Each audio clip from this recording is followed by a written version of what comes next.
Hello everyone, this is Lendropy and we are here to talk about the Manila Major.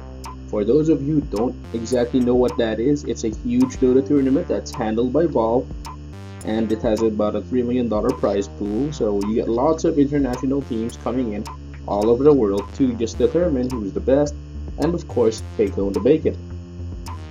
Now it's been held in Manila. It was also followed very recently after ESL 1 Manila, and production for both tournaments were really impressive. But focusing on the Manila Major, we got a lot of memorable games from all the players. The obvious crowd favorites were Mineski, Navi, and well, Fnatic's DJ. And of course, we also got my favorite best of three, El Clasico, Alliance versus Navi.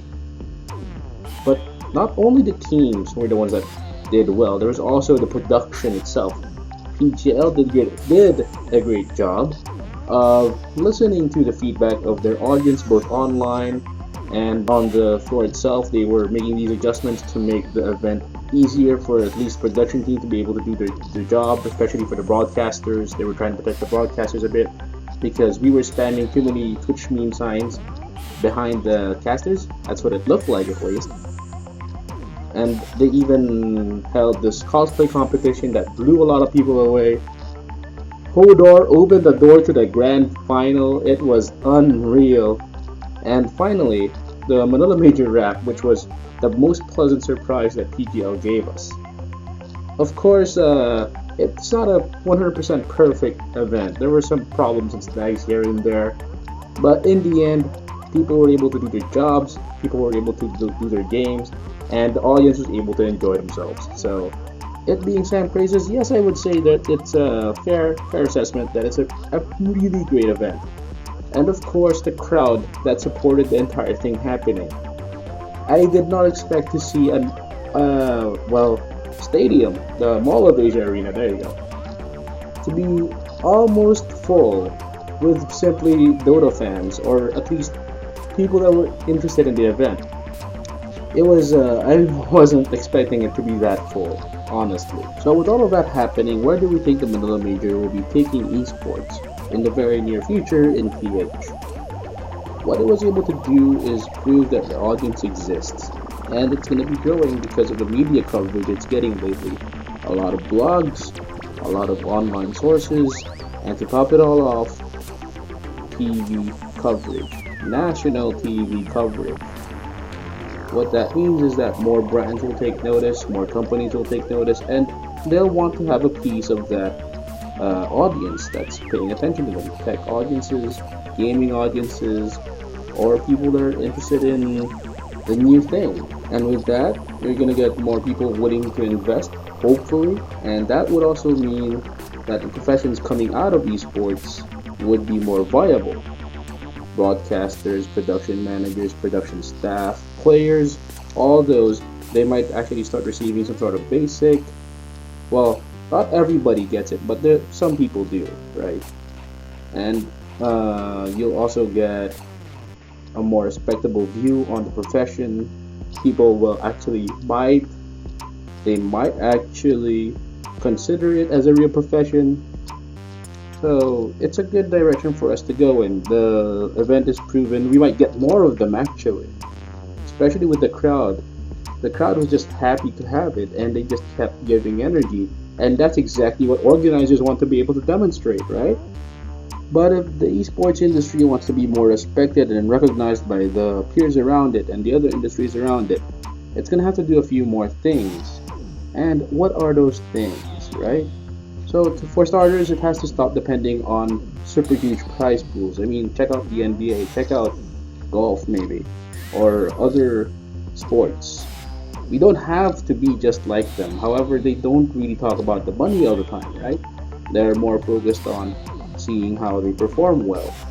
So if we stop making the focus on the wins and the winnings and floating that prize pool, perhaps we get to focus more on the personalities, we get to focus more on the identities of these players. I think that would be a good step in the right direction. Speaking of identities, teams should stop trying to focus on win rates. they always keep switching up just to get a better win rate. Of course, other sports does these too. I believe. Okay, I'm not exactly avid follower of the NBA, but I hear about trades and drafts all the time in the NBA, and they do this. However, they also still keep up on that identity. They always represent a place. Maybe it doesn't have to be like that for esports because we have no borders here. We don't necessarily have to represent a country, though it happens anyway. Navi is to Ukraine slash Russia. We have alliance with the Swedes. We have a bunch of Chinese teams. We have representation going on, but it's not as strict.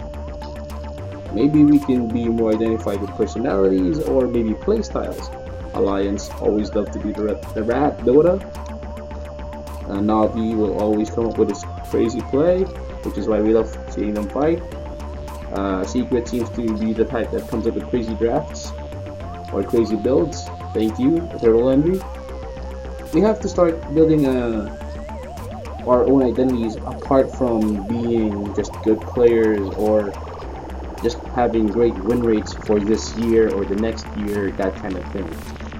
When we start doing that, we start getting a following that won't care too much about your win rate. And that means if you don't win too many tournaments, at least you still have that following. Because it's always some sort of flavor of the month slash season and these esports things lately. And finally, something that should come from all of us gamers and all of those who are looking to make a profession out of this industry. It doesn't have to be necessarily about esports, but it has to do with the gamer identity. Now, the gamers, they are normally known as the Doritos and Mountain Dew crowd, the hyper consumers that will buy DLCs, that will buy new releases, will pre-order, all of that. Just consume, consume, consume. Now we can start making it a healthier lifestyle for ourselves financially and for our own health. I mean, really guilty as charged. I have yet to really produce results on that end.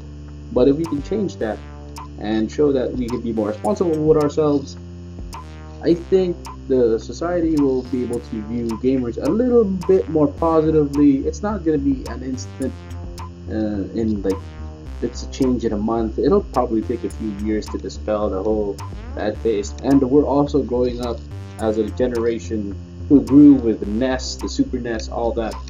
So we have that opportunity, and we have to show that we are capable of handling ourselves and we are capable of working professionally and, well, taking care of ourselves. So we can maybe shake off the negative vibes from it and show them that you can be a gamer, but that doesn't mean we have to be that kind of stereotype. Then it starts rolling in our favor that much more. Anyway, I guess that's it for what I think about, well, what happened with Manila Major, which I just almost tangentially just talked about, because I believe we should be looking ahead and where do we take all this from here, because if we just wait for the next big event to be brought by the international sponsors slash producers, whatever, then we're just still a consuming audience. We need to grow from that, right? That truck just put us through that. Anyway, it's pretty late here. It is the only time I thought I could record, but thank you, Truckhorn. Again, this is Lunch Thank you for listening in. Maybe I'll do this again another time.